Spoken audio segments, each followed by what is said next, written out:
BJP ने Chandni Chowk seat से प्रवीण खंडेलवाल जी को मैदान में उतारा है। प्रवीण जी, कितना आश्वस्त से आपकी टिकट की घोषणा हो जाएगी, और जब घोषणा हुई तब आप कहाँ थे, कैसे जानकारी मिली? देखिए, भाजपा में सारे काम नेतृत्व तय करता है, और जो नेतृत्व तय करता है हम सब कार्यकर्ता उसका सम्मान करते हैं। और जिस समय ये सूचना मिली, मैं उस वक्त यहीं अपने घर पर था, मेरे मित्रों के साथ बैठा हुआ था, बातचीत कर रहा था, और एक बहुत छोटे कार्यकर्ता को इतनी बड़ी जिम्मेदारी प्रधानमंत्री श्री नरेंद्र मोदी ने और भाजपा नेतृत्व ने दी है। हम सब कार्यकर्ता मिलकर के उस जिम्मेदारी को पूरा करेंगे और चांदनी चौक में रिकॉर्ड तोड़ विजय होगी, इसमें कहीं कोई संदेह नहीं है। अब की बात 400 पार। प्रदीप जी, जब आपने टिकट की दावेदारी की थी उसका क्या प्रोसेस रहा, और क्या आप आश्वस्त थे कि आपको टिकट मिल जाएगा, चूंकि सिटिंग डॉक्टर साहब आपके यहाँ से पहली बात तो क्या है, भाजपा में कोई टिकट की दावेदारी नहीं करता। भाजपा में लोकतांत्रिक प्रक्रिया है, सभी मंडलों से जिलों से रायशुमारी होती है जैसा कि हुई, उसके बाद प्रदेश के नेतृत्व तय करता है, और प्रदेश के नेतृत्व के बाद हमारा केंद्रीय नेतृत्व तय करता है। और पार्टियों की तरीके से भारतीय जनता पार्टी में कोई आवेदन फॉर्म नहीं भरा जाता। तो ये बुनियादी फर्क है और पार्टियों का और भाजपा का, और इसीलिए ये साफ पता लगता है कि मुझ जैसा छोटा कार्यकर्ता इस बड़ी जिम्मेदारी के लिए पार्टी ने मुझे चुना है। जैसा कि आप बता रहे हैं कि घर पे थे जब आपको जानकारी मिली, कैसे जानकारी मिली आपको? मैं टीवी देख रहा था और विनोद तावड़े जी ने जब जानकारी दी तो मुझे लगा कि पार्टी ने बहुत बड़ी जिम्मेदारी दी है, और इस जिम्मेदारी को अब हम सबको मिलकर के पूरा करना है। जिम्मेदारी अब निभाने का टाइम है, और क्षेत्र में चूंकि आप व्यापारी वर्ग से भी आ रहे हैं और वो पूरा क्षेत्र व्यापारियों का है, कितना उम्मीद करते हैं कि समर्थन मिलेगा, और क्या वजह रहेगी अगर कोई समर्थन देता है, लोग आपको वोट करते हैं? देखिए, मेरा जन्म वहीं हुआ, मैं वहीं पला बड़ा, और वहाँ के सभी बाशिंदों से मेरे परिवार का बहुत अच्छा संपर्क है। हमारे पास भारतीय जनता पार्टी के समर्पित कार्यकर्ताओं की शक्ति है और प्रधानमंत्री श्री नरेंद्र मोदी का नेतृत्व है।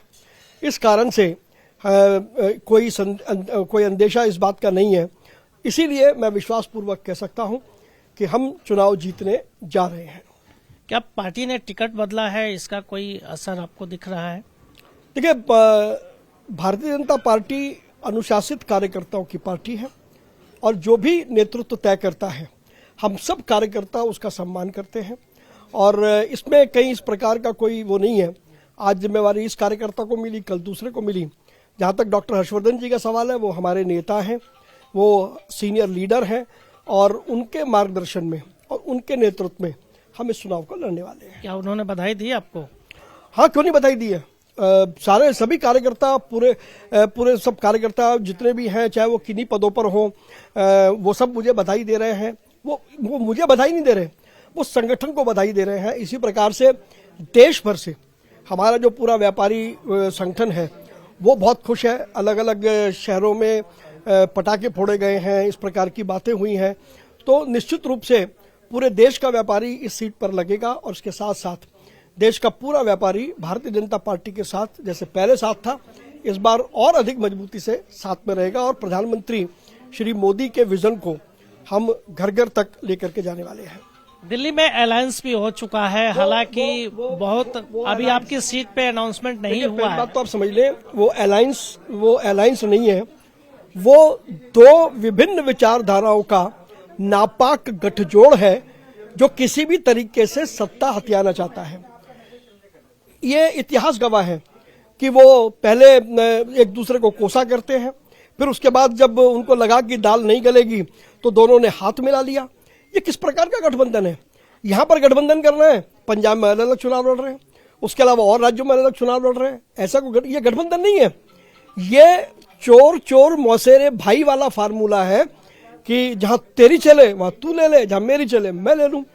तो इस फर्जी खेल को दिल्ली की जनता अच्छी तरीके से पहचान गई है, और दिल्ली की जनता अब इस प्रकार का खेल और अधिक समय तक बर्दाश्त नहीं करेगी। दूसरी तरफ प्रधानमंत्री श्री नरेंद्र मोदी का सशक्त नेतृत्व है। 10 साल की हमारे पास में भाजपा शासन की हमारे पास सफलताएं हैं, तो कोई मेल ही नहीं है, कोई चुनौती ही नहीं है।